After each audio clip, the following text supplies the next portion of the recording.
গল্পকথনে আপনাদের আমন্ত্রণ। পড়ছি সাদাত হোসাইনের আমার আর কোথাও যাওয়ার নেই।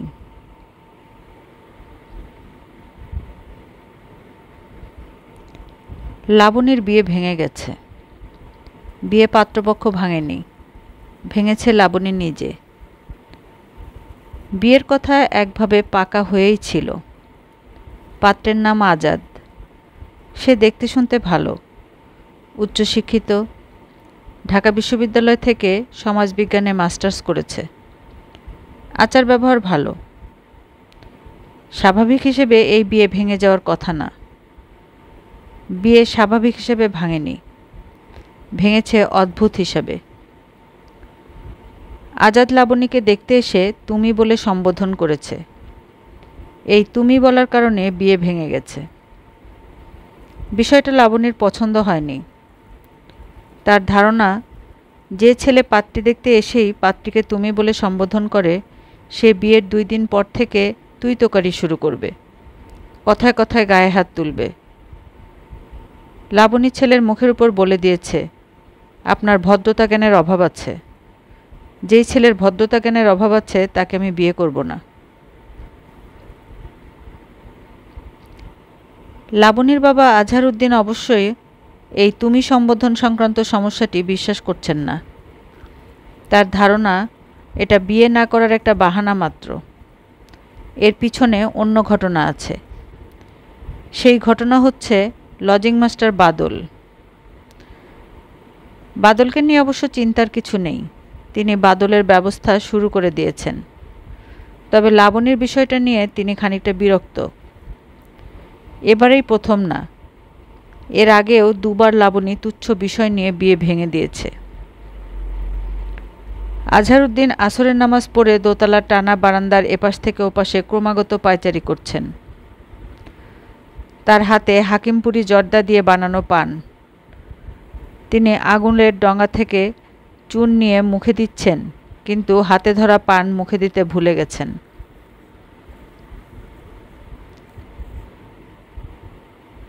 আব্বা আমাকে ডেকেছেন? লাবণী বারান্দার দরজা দিয়ে ঢুকল। তার পরনে টকটকে লাল শাড়ি। এই শাড়ি পরেই সে কিছুক্ষণ আগে পাত্রপক্ষের সামনে গিয়েছিল। আজহার উদ্দিন লাবণের প্রশ্নের জবাব দিলেন না। তিনি নানান বিষয় নিয়ে চিন্তিত। কিছু মানুষ দুনিয়াতে আসে ঝামেলা মাথায় নিয়ে। ইনিও তাদের একজন। দুনিয়ার সকল ঝামেলা একসাথে মাথায় নিয়ে বসে আছেন। ঝামেলা মাথায় নিয়ে বেশিক্ষণ বসে থাকা যায় না, মাথা থেকে নামাতে হয়। এই নামানোর কাজটা কঠিন। কিন্তু আজহার উদ্দিন জানেন কঠিন কাজ কিভাবে সহজ করতে হয়। তোমার ঘটনাটা আমাকে খুলে বলো। আজহার উদ্দিন সরাসরি আলোচনায় চলে গেলেন। তার হাতে সময় অল্প। কোনো ঘটনা নাই আব্বা। ঘটনা নাই এটা ঠিক না, ঘটনা অবশ্যই আছে। দুনিয়াতে ঘটনা ছাড়া কিছু ঘটে না। এখানে কোনো ঘটনা নাই আব্বা। বুঝলাম ঘটনা নাই, কিন্তু শুনলাম ছেলের আচরণ তোমার পছন্দ হয় নাই। লাবণী এই কথার কোনো জবাব দিল না। সে দরজার চৌকাঠে হেলান দিয়ে দাঁড়ালো। এখনই আচরণ পছন্দ না হওয়ার কিছু নাই। সে এখনও জানে না তোমার পছন্দ অপছন্দ কী। তুমিও তার পছন্দ অপছন্দ জানো না। এটার জন্য সময় দরকার। দুইজনের বোঝাপড়া দরকার। সে অতি উচ্চশিক্ষিত ছেলে, বংশমর্যাদা ভালো। আমার ধারণা তুমি একটু সময় দিলেই বোঝাবুঝির বিষয়টা ক্লিয়ার হয়ে যেত। তুমি তাকে যেই কথা বলেছ তাতে বিয়ে ভেঙে যাওয়ার কথা ছিল, কিন্তু বিয়ে এখনও ভাঙে নাই। না ভাঙার কারণ, ছেলের তোমাকে অসম্ভব পছন্দ হয়েছে। সে তোমার সাথে আরেকবার কথা বলতে চায়। এই ছেলেকে আমার পছন্দ না আব্বা। কেন পছন্দ না? সব কিছুর পিছনে কারণ থাকে। আমাকে তুমি একটা কারণ দেখাও যে এই কারণে ছেলে তোমার পছন্দ না। লাবণী এই প্রশ্নেরও কোনো জবাব দিল না। সে চুপ করে রইল। নিচে রান্নাঘরের সামনে মধু মিয়া সামিয়ানা টানাচ্ছে। সন্ধ্যায় বাড়িতে মেহমান আসার কথা। নতুন পুলিশ সুপার এসেছে থানায়। তার সৌজন্যে সামান্য খানাপিনার আয়োজন। পছন্দ অপছন্দ ইচ্ছার ব্যাপার। ছেলের সম্পর্কে আমি খোঁজখবর নিয়েই পাকা কথা দিয়েছিলাম। ছেলেও তোমার ছবি দেখেই মত দিয়েছিল। আজ শুধু দেখা সাক্ষাতের বিষয় ছিল, অথচ তুমি তার মুখের উপর বলে দিয়েছ তার আচরণ খারাপ। আব্বা, আমি যাই? যাও, আর তোমার আম্মাকে আমার কাছে পাঠিয়ে দাও, তার সাথে আমার কথা আছে। লাবণী বের হওয়ার জন্য ঘুরে দাঁড়িয়েছিল। হঠাৎ সে ঘাড় ঘুরিয়ে আজহারউদ্দিনের দিকে তাকালো। তারপর বাবার চোখে স্থির চোখ রেখে শান্ত কণ্ঠে বলল, আব্বা, আপনাকে আমি আগেও বলেছি, এখনও বলছি, ওই মেয়েকে আমার আম্মা বলবেন না। সে বড়জোর আমার বান্ধবী হতে পারত, মা না। একটা 22 বছরের মেয়ের 18 বছরের সন্তান থাকে না। মেয়ের আচরণে আজহারউদ্দিন খানিকটা থতমত খেয়ে গেলেন। লাবণীর এই চেহারার সাথে তিনি পরিচিত না। ইদানিং মাঝে মাঝে এই ঘটনা ঘটছে। লাবণী তার চোখে চোখ রেখে কথা বলছে। তার ভিতরে এক ধরনের চাপা ঔদ্ধত্য কাজ করছে। সে চেষ্টা করছে সেটা চেপে রাখতে, কিন্তু সবসময় সেটা চেপে রাখতে পারছে না।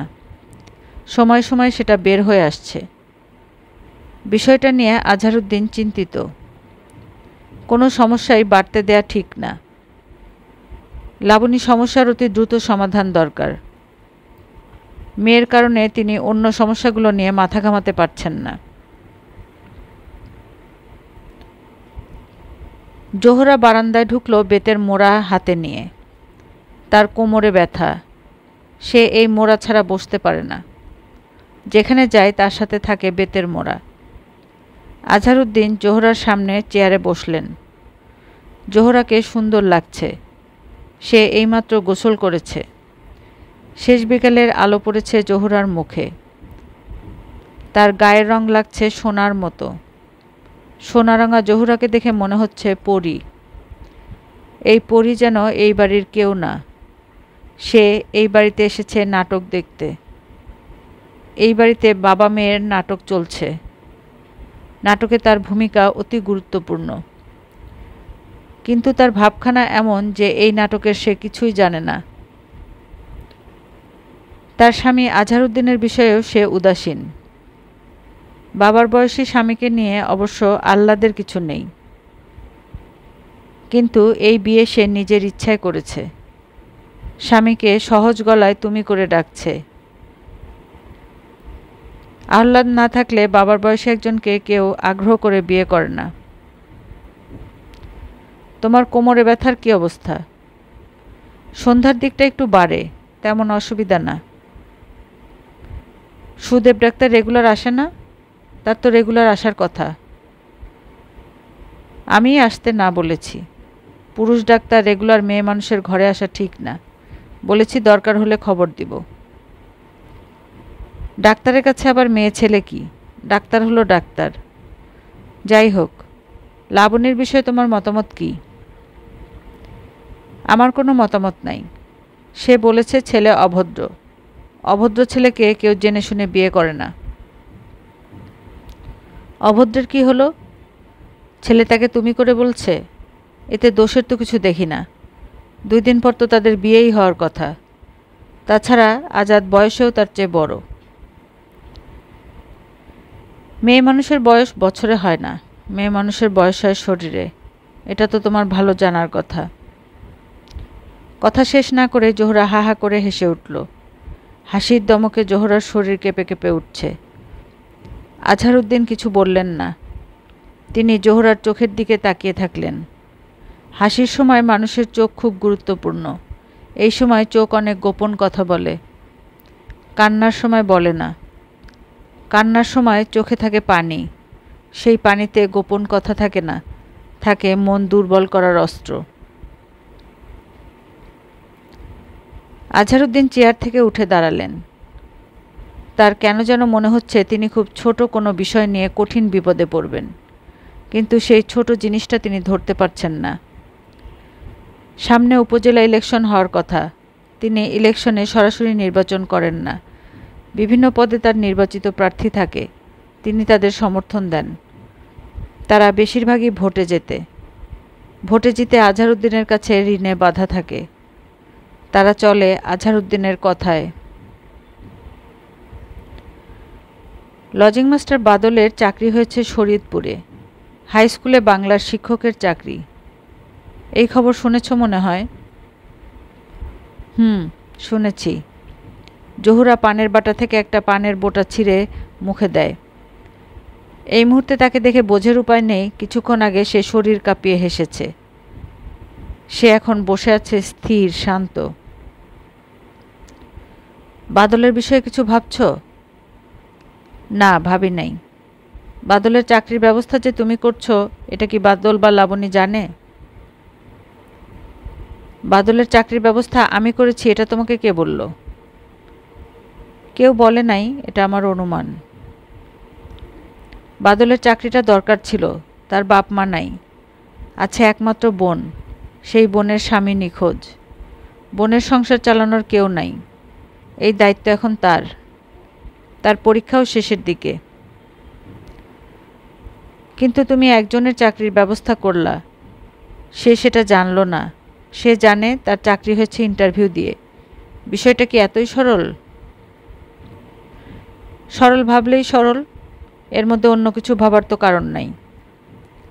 আছে। তুমি ভাবছো লাবণী বাদলের জন্যই বারবার বিয়ে ভেঙে দিচ্ছে, বাদলের সাথে তার কোনো ঘটনা আছে, এই জন্য বাদলকে সরানোর ব্যবস্থা করছো, তাই তো? কিন্তু আমার মনে হয় আসল ঘটনা অন্য। আসল ঘটনা কি? সেটা তো জানি না, জানলেও তোমাকে বলতাম না। আমাকে বিয়ে করার পর থেকে তোমার মাথার কাজ কমতে শুরু করেছে। জোহরা আবারও শরীর দুলিয়ে হাসল। আজহারউদ্দিন বারান্দার রেলিংয়ের কাছে গিয়ে দাঁড়ালেন। নিচে আশফাক সাহেব এসেছেন। আশফাক সাহেব এই এলাকার সাংসদ, প্রতিমন্ত্রীও হয়েছিলেন আগে একবার। তিনি বসে আছেন শামিয়ানার নিচে। লাবণী আশফাক সাহেবের জন্য শরবত নিয়ে গেছে। সে হাত নেড়ে নেড়ে কথা বলছে। আশফাক সাহেব হো হো করে হাসছেন। অতিথিরা আসা শুরু করেছে। আজহারউদ্দিনের এখনই নিচে নামতে হবে। দোতলার রেলিং পর্যন্ত উঠেছে পেয়ারা গাছের ডাল। দুটো চড়ুই টুকটুক করে এক ডাল থেকে আরেক ডালে যাচ্ছে। সম্ভবত মা চড়ুই আর তার ছানা। মা চড়ুই ছানাটাকে ধরতে চাচ্ছে, কিন্তু পারছে না। সে ভান করছে ধরা দিবে, কিন্তু মা কাছে আসতেই টুক করে লাফিয়ে সরে যাচ্ছে, কানামাছি খেলার মতো। আজহারউদ্দিনের হঠাৎ মনে হলো এই দুনিয়াটা একটা কানামাছি খেলা। কেউ ধরতে চায়, কেউ পালাতে চায়, আবার কেউ পালাতে চায় ভান করলেও আসলে ধরা পড়তে চায়। সে কোন দলের?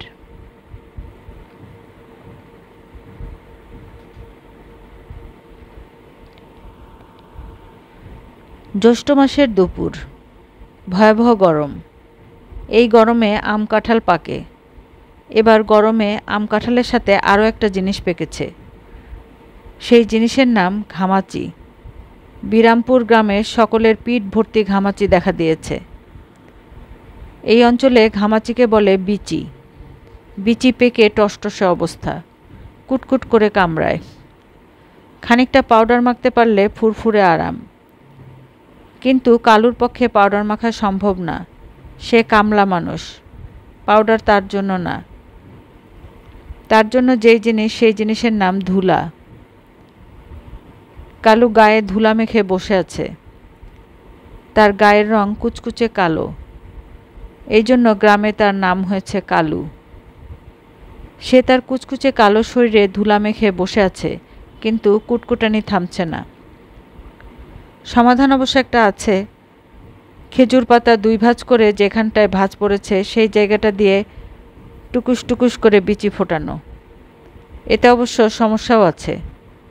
বিচি ফোটানোর সময় তীব্র আরামে চোখ বুজে আসে, কিন্তু ফোটানো শেষ হতেই শুরু হয় জ্বলুনি। মনে হয় সারা শরীরে কেউ লাল পিঁপড়া ছেড়ে দিয়েছে। কালু ঘরামির কাজ করে, ছন আর বাঁশের ঘর তৈরির কাজ। তার হাতে চকচকে লম্বা দা। এই দা সে টর্কি বান্দরের রঘু কর্মকারের কাছ থেকে অর্ডার দিয়ে বানিয়েছে। রঘু কর্মকার তাকে বলেছিল, যেই দাও বানাই দিলাম, এই দাওয়ের কর্ম বাঁশ কাটন না, এই দাওয়ের কর্ম মানুষের কল্লা কাটন। কোপ পুরা দেওয়ানের দরকার নাই, গলায় ছোয়ালেই কর্মসাধন। কালু অবশ্য দা দিয়ে বাঁশই কাটে, মাঝে মধ্যে অন্য কাজও করে।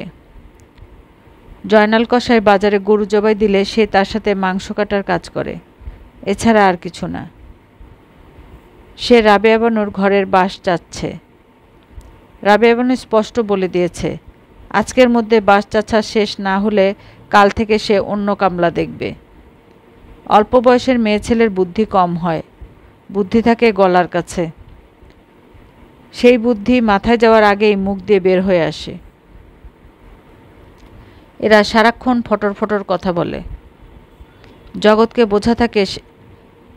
বোঝাতে থাকে সে মস্ত বড় বুদ্ধির ঢেকি, আসলে লবডঙ্কা। কিন্তু রাবেয়া বানুর ঘটনা অন্য। তার বয়স অল্প, 25-26 হবে, কিন্তু বুদ্ধি অল্প না। সে ধীর স্থির, কথাও বলে কম। এই জন্যই কালুর ভয়। এই কাজটা তার দরকার। তার বয়স হয়েছে, সারা জীবনের খেটে খাওয়া বৃদ্ধ শরীর, খেতে খামারের কাজ আজকাল আর শরীরে সয় না। তাছাড়া মাঠে এবার ফসলও তেমন নাই, গৃহস্থ কামলা নেবে কি? কালুর সামনে 7-8 বছরের এক ছেলে দাঁড়িয়ে আছে, রাবেয়া বানুর ছেলে। তার হাতে নারকেল পাতার বাঁশি। এই ছেলের শরীরে হাড় ছাড়া কিছু নেই, হাত দিয়ে পাঁজরের সব হাড় গুনে ফেলা যায়। সে তীব্র শব্দে বাঁশিতে ফু দিয়ে কালুকে জিজ্ঞেস করল, আপনার গায়ে মাটি কেন? কালু ছেলেটার দিকে তাকালো, তারপর মাটি থেকে আরেক মুঠো ধুলো নিয়ে শরীরে মাখাতে মাখাতে বলল, এই শরীরটাই তো দাদা মাটির। মাটি ছাড়া এই দুনিয়ার আর কিছু নাই গো দাদা ভাই, মাটিতেই সব। জন্ম মরণ, খাইয়া বাসন থাকন, হকগুলি মাটি। আপনি মাটি খান? খাই দাদা ভাই, আমরা হকগুলোই খাই, মাটিই তো খাই। কি মাটি খান? কেদা মাটি না শক্ত মাটি? মাটির আবার রকম কি ভাই? মাটি হইল মাটি, সোনার চাইয়াও খাঁটি, সব মাটি সমান। আমি পুঙ্ক নিরতন মাটি নিয়ে আসমু, আপনি খাইবেন? কেদা মাটি, ভিজা মাটি, আপনার খাইতে সুবিধা হইব। কালু ফিক করে হেসে দেয়। এই বয়সেও তার ঝকঝকে সাদা দাঁতগুলো ঝিলিক মারে। সে ছেলেটার হাত ধরে টেনে তার পাশে চাটায়ে বসায়। ছেলেটাকে তার পছন্দ হয়েছে। তোমার নাম কি গো দাদা ভাই? রতন। আপনার? এই প্রশ্নে কালু থমকে যায়। সে বিয়ে শাদী করেনি, আত্মীয় স্বজনও তেমন কেউ বেঁচে নেই। নামের বিষয়টা হয়তো এই কারণেই তার মাথায় ছিল না। আসলে নামের বিষয়টা নিয়ে সে অনেক দিন ভাবে নাই। বহুদিন তাকে কেউ তার নামও জিজ্ঞেস করে নাই। সেও আর তার নাম নিয়ে ভাবে না। এখন মনে হচ্ছে এটা বিরাট বোকামি হয়েছে। বাচ্চা একটা ছেলের সামনে সে তার নাম বলতে পারছে না, মারাত্মক লজ্জার বিষয়। নাম জিনিসটা মোটেই হেলাফেলার বিষয় না। কথায় বলে, নামে নামে জমে টানে। নাম অতি গুরুত্বপূর্ণ বিষয়। মহান আল্লাহ পাক আদমকে সর্বপ্রথম নামই শিক্ষা দিয়েছেন, অথচ কালু তার নিজের নামই মনে করতে পারছে না। কি লজ্জা, কি লজ্জা! আপনার নাম আমি জানি, আপনার নাম কালু। আপনার গায়ের রং কালা, এজন্যই আপনারা সবাই কালু ডাকে। গরিব মানুষের নাম থাকে না দাদাভাই, গরিব মানুষের থাকে কাম। বৃক্ষের যেমন ফলে পরিচয়, গরিব মানুষের পরিচয় তেমন কামে। যেই দিন থেকে কাম করতে পারবো না সেই দিন থেকে গরিবের কেউ চিনব না গো দাদা ভাই। যেই দিন থেকে কাম করতে পারবা না সেই দিন থেকে গরিবরে কেউ চিনব না গো দাদা ভাই। আমরাও তো গরিব, আমাগো তো সবারই নাম আছে। না গো দাদা ভাই, তোমরা গরিব হইবা কেন? কে কইছে তোমরা গরিব? কেউ কয় নাই, আমি জানি। কি জানো তুমি? আপনারে বলা যাইব না, বললে অসুবিধা আছে। কি অসুবিধা? সেটাও বলা যাইব না। আপনার মতো আমার গায়ে ধুলা মেখা দিবেন? তোমার মায় দেখলে বকবো না? বকবো না। আমি পুষ্করিণীতন গোসল কইরা তারপর আম্মার কাছে যামু। কালু ছেলেটাকে খুবই পছন্দ হয়েছে। বাচ্চা ছেলে, অথচ বড়দের মতো চটাং চটাং কথা বলে। কালু দেখেছে তার সাথে আজকাল আর কেউ কথা বলতে চায় না, অথচ ছেলেটা কি আগ্রহ নিয়ে কথা বলছে। কালু মুঠো করে ধুলো নিয়ে রতনের পিঠে মেখে দিল। ছোট্ট পিঠ ভর্তি গিজগিজ করছে ঘামাচি। আরাম লাগে? লাগে, তয় কম।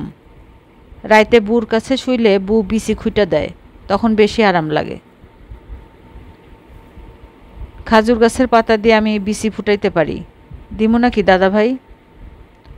না, আম্মাই কইছে বৃষ্টির পানিতে গোসল করলে বিসি মইরা যায়, আর ওঠে না। আজ বৃষ্টি হইব, তখন বৃষ্টিতে গোসল করব। বৃষ্টি হইব বুঝলা কেমনে? বউ কইছে। সারেন, এখন যাই। রতন উঠে দাঁড়ায়, কিছুটা দূরে গিয়ে আবার ফিরে আসে। আপনার একটা গোপন কথা কই। কি গোপন কথা? আপনি কইছিলেন না আমরা গরিব, সেটা কেমনে জানি? আপনি এই যে কাম করতেছেন, আপনারে মজুরি দেওয়ানের টাকা কিন্তু আম্মার কাছে নাই। টাকা থাকবো কেমনে? আব্বার 4 মাস হলো কোনো টাকা পাঠায় না, চিঠিও পাঠায় না। আমাগো ঘরে ভাত খাওয়ানোর চালও নাই। আমরা কি খাই জানেন?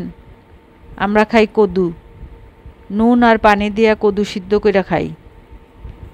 আমাগো বাড়িতে মাছা ভর্তি কদু হইছে, আমরা 3 বেলা কদু খাই। রতন আর দাঁড়ালো না, সে তার নারিকেল পাতার বাঁশিতে প্যাপু প্যাপু শব্দ তুলে উধাও হলো। কালু অদ্ভুত চোখে তাকিয়ে আছে। সে কিছুটা চিন্তিত। এই ছেলে বয়সের তুলনায় বেশি পেকেছে, কিন্তু তার কথা মিথ্যা বলে মনে হলো না। রাবেয়া বানু গত 3 দিন ধরেই বলছে মজুরির টাকা হাটবার দিবে। আজ হাটবার, খানিক বাদেই আছরের আজান পড়বে। কালুর যাওয়ার সময় হয়ে এসেছে, কিন্তু রাবেয়া বানুর খবর নাই। টাকা পয়সা দিবে এমনটাও মনে হচ্ছে না। ঘটনা কি? রাবেয়া কাপড়ের আঁচলটা শক্ত করে কোমরে বেঁধে নেয়। বিলের পানি এর মধ্যেই বাড়তে শুরু করেছে। এবার ভালো বন্যা হবে মনে হচ্ছে। আসুক বিপদ আসুক, বিপদ একা আসে না, বিপদ আসে দলবল নিয়ে। শেষ জামানায় বিপদ আসবে তসবির দানার মতো। এখন শেষ জামানা, এই বিষয়ে রাবেয়া নিশ্চিত। সুতরাং বিপদ আসতে থাকুক। বিল ভর্তি জংলি কলমি শাক। রাবেয়া কলমি শাকের লতা তুলতে থাকে। সে দাঁড়িয়ে আছে হাঁটু পানিতে। প্রচণ্ড গরম, বিলের পানিও আগুনের মতো গরম। গাছের পাতায় স্থির, কোথাও এক ফোঁটা বাতাস পর্যন্ত নেই। যে কোনো সময় বৃষ্টি হবে, কিন্তু রতনকে কোথাও দেখা যাচ্ছে না। এই ছেলে কারো কথা শোনে না, নিজের জগতে থাকে। সারা দিন তিরিং বিরিং। বাপ বেঁচে আছে না মরে গেছে সেই খবর নাই। সে আছে নিজের ধান্দায়। এই মুহূর্তে আকাশে মেঘ দেখা যাচ্ছে না, কিন্তু কোথাও না কোথাও নিশ্চয়ই ওত পেতে আছে। সময় মতো ঝাঁপিয়ে পড়বে। মানুষ সময়ের অপেক্ষা করে না, কিন্তু প্রকৃতি করে। প্রকৃতি সময় ছাড়া কিছু করে না। রাবেয়া আঁচল ভর্তি কলমি শাক নিয়ে উঠোনে পা রাখে। তার শাশুড়ি লতিফা বানু মাচা থেকে লাউ কাটছে। উঠান জুড়ে লাউয়ের মাচা। লাউয়ের ফলন এবার ভালো হয়েছে। মাচা ভর্তি লাউ। লতিফা বানু এই লাউ হাটে পাঠাবেন। তিনি সংসারের অবস্থা নিয়ে বিশেষ চিন্তিত। 3 দিন যাবৎ ঘরে এক মুঠো চাল পর্যন্ত নেই। থাকবে কি করে? 4 মাস ধরে ফরিদের কোনো খোঁজ খবর নেই। একটা চিঠিও দিচ্ছে না ছেলেটা। মা হওয়ার নানান যন্ত্রণা। বুকের ভিতরটা কেবল আকুপাকু করে। ছেলের চিন্তা, বউয়ের চিন্তা। এইটুকু নাতিটা প্রতিবেলা খেতে বসে চুপচাপ বসে থাকে, কান্নাকাটি নাই, ঝিম ধরে বসে থাকে, এই এক চিন্তা। তিনি নাতিকে নানান উপায়ে খাওয়ানোর চেষ্টা করেন। দাদা ভাই, এই বেলা খাইয়া নাও, কি সুন্দর কচি কদু, মুখে দিলে রসগোল্লার লাহান গইলা যায়। আমার খিদা নাই বু। খিদা নাই এটা ঠিক না, খিদা আছে। এই বয়সটা হলো খাওয়ানোর বয়স। খিদা থাকলেও খাইবা, না থাকলেও খাইবা। আমি খাবো না। না খাইলে তো শরীর ঠিক থাকবো না দাদা ভাই। এই বয়সে শরীর ঠিক রাখুন দরকার। আমার শরীর ঠিক আছে। বিয়ানে এতগুলা কদু খাইছি, রসগোল্লার লাহান কদু, মুখে দেওয়ানের সাথে সাথে গইল্লা পেটে চলে গেছে। এখন তো রাত, সারাদিনে তো আর কিছু খাও নাই। প্রত্যেক বেলায় অল্প অল্প খাইতে হয়, নাইলে শরীর ঠিক থাকে না। শাস্ত্রে আছে, উনা ভাতে দুনা বল, নিত্য উনা রসাতল। এটার মানে কি? এটার মানে হলো গিয়া একেবারে বেশি খাওন ভালো না, পেট খালি রেখা খাওন ভালো, কিন্তু প্রত্যেক বেলায় খাইতে হইব। আপনি ভাতের কথা কইছেন, আমি তো ভাত খাই নাই। ভাত থাকলে প্রত্যেক বেলায় খাইতাম, পেট ভইরা গপ গপ করে খাইতাম। এইখানে এসে লতিফা বানু বলার মতো আর কিছু খুঁজে পান না। নাতির সাথে তিনিও ঝিম ধরে বসে থাকেন। তার খুব ইচ্ছে হয় কচি মুরগির কষানো সালুন দিয়ে ধোয়া ওঠা ধবধবে সাদা ভাত মাখিয়ে নলার পর নলা রতনের মুখে তুলে দিতে। লতিফা বানু লাউ কেটে ঝাঁকা ভর্তি করছেন। পাশের বাড়ির ফজলুকে দিয়ে ঝাঁকা ভর্তি লাউ হাটে পাঠাবেন। এই কাজটা রতনই করতে পারত। গ্রামের বাচ্চা কাচ্চারা এই কাজে হরহামেশা করে, কিন্তু রতনকে বলে লাভ নেই, সে এসবের ধার ধারে না। ফজলুকে অবশ্য লাউ বিক্রির উপর কমিশন দিতে হবে, কিন্তু এছাড়া উপায় কি? রাবেয়া এই বিষয় নিয়ে কোনো কথা বলছে না। তার আশঙ্কা এই লাউ হাটে বিক্রি হবে না, বিক্রি হবার কথাও না। গ্রামে সকলের বাড়ির উঠানেই মাচা আছে। এবার লাউয়ের ফলন ভালো হয়েছে, সবার মাচা ভর্তি গিজগিজ করছে লাউ। বউ, কদু কয়টা দিমু কত? আপনার ইচ্ছা আম্মা। এটা কেমন কথা বউ? বিপদে আপদে সব কাজই করতে হয় সলা পরামর্শ করিয়া, একজনের বুদ্ধি তখন কাজ করে না। রাবেয়া এই কথার কোনো জবাব দেয় না। সে দা দিয়ে শাক কাটতে বসে যায়। ফরিদের উপর তুমি রাগ করো না বউ, পোলাটা সহজ সরল, বাপ মা পড়া পোলা, মানুষের লাতিগুতা খাইয়া বড় হইছে, কিন্তু ভেতরটা সাদা। তুমি দেখো বউ, সে আচমকা এসে হাজির হইব। আমি খোয়াব দেখছি। দেখি সে বাড়ির দরজায় এসে মা মা কইরা ডাকতেছে, তার মুখ ভর্তি দাড়ি। তারে দেখা লাগতেছে তোমার শ্বশুরের লাহান। তোমার শ্বশুরের গায়ের রঙও আসিল অমন টকটকা ধলা। আমি কইলাম, কি বাজান, তুই আসিলি কই? সে কয়, কোথাও আসিলাম না মা, গ্রামেই আসিলাম। দেখলাম তোমরা আমার লাইগা কেমন পেরেশান হও।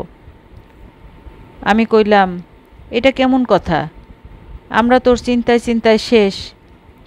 সে বলল, এইটাই কথা মা, মানুষ চোখের সামনে থাকলে তার গুরুত্ব বোঝা যায় না। গুরুত্ব বোঝা যায় যখন সে চোখের আড়াল হয় তখন। এই জন্যই চোখের আড়াল হয়েছিলাম। এই কথা বললা তার কি হাসি! আমি তারে কইলাম, যা নাপিতের কাছ থেকে দাড়ি কাইটা আয়, আমি ভাত দিতেছি। সে কয়, ভাত দিবা কেমনে মা, ঘরে তো চাউল নাই। তোমরা হইছো কদু পরিবার, 3 বেলা কদু খাও। চিন্তা নাই, আমি বাজার নিয়ে আসছি, এই ব্যাগে চাউল আছে, নাজির শাল চাউল। কচি মুরগি নিয়ে আসছি 1 হালি। নতুন আলুও আছে। শচীন ঘোষের দোকানের তন দই আনছি, কষাইয়া সালুন রান্ধ, সবাই মিল্লা আজকা মুরগির সালুন দেয়া ভাত খামো। ভাত শেষে দই। কই আমার বাজানে কই, রতন কই? সে বাড়ি মাথায় তুইলা রতনেরে ডাকতেছে। এই সময় আমার ঘুম ভাঙ্গা গেল বউ। দেখি তুমি রতনেরে ঘুমের থন ডাকতেছ। ফজরের আজান হইতেছে। শেষ রাতের খোয়াব সত্য হয় বউ? সত্য হইলেই ভালো আম্মা। রাবেয়া এর বেশি কিছু বলে না। সে শাক ধুতে পুকুরে যাবে। রান্নাঘরে চালনি খুঁজছে। পুকুরে খেজুর গাছ দিয়ে ঘাট দেয়া হয়েছে। ঘাটের দুই পাশে পুঁটি মাছ, মলা মাছ, ছোট চিংড়ির পোনা ভিড় করে। চালনি খেয়ালে দু চারটা উঠে আসে। কলমি শাকের সাথে দুটো মলা ঢালা মাছ রেঁধে দিতে পারলে যদি রতন মুখে তোলে।